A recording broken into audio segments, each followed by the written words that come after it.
Bonjour et bienvenue à la brasserie La Rustine, la brasserie de Chalon-sur-Saône. Aujourd'hui, une courte vidéo de présentation pour vous présenter le système de raccord alimentaire, le système Tri-Clamp, T-R-I, clamp comme 3 clamps.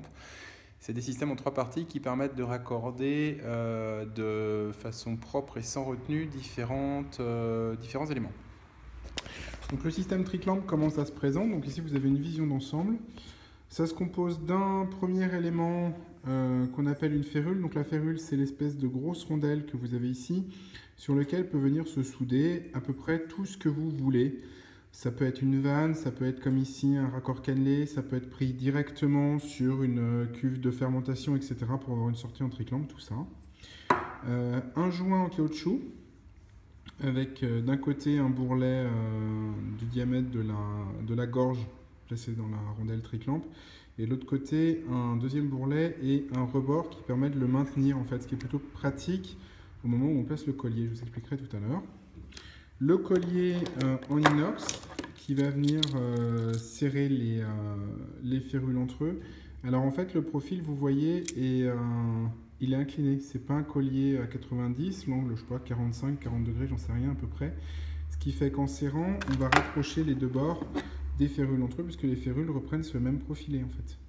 Donc quand on serre les deux férules l'une dans l'autre, on obtient l'étanchéité grâce à l'écrasement du joint en caoutchouc qu'on a placé préalablement. Donc je ne vous ferai pas la démonstration du collet parce qu'avec tenir la caméra plus serrer le collier, c'est très compliqué. C'est l'intérêt d'ailleurs d'avoir deux mains. D'ailleurs c'est plutôt bien fait qu'on ait deux mains, parce que sinon c'est très enquiquiné pour serrer les systèmes Tri-Clamp. Et c'est aussi l'intérêt du fait que le joint tienne tout seul. C'est qu'on n'a pas à s'occuper de la présence, du placement du joint une fois qu'il est calé. Vous voyez,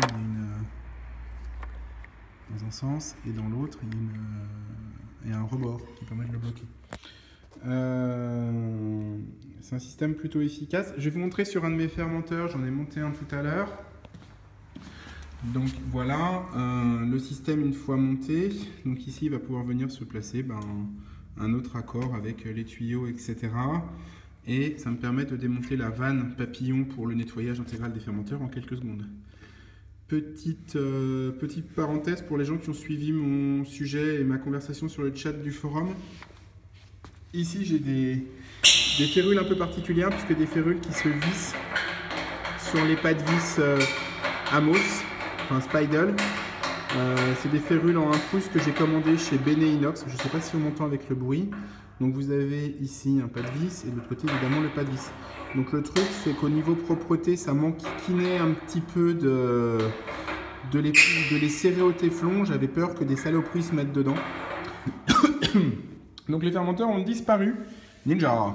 Les fermenteurs sont partis chez mon chaudronnier qui va très gentiment me créer un petit cordon de soudure tout le tour ici, sans déborder sur l'épaisseur de la férule pour que ça reste lisse.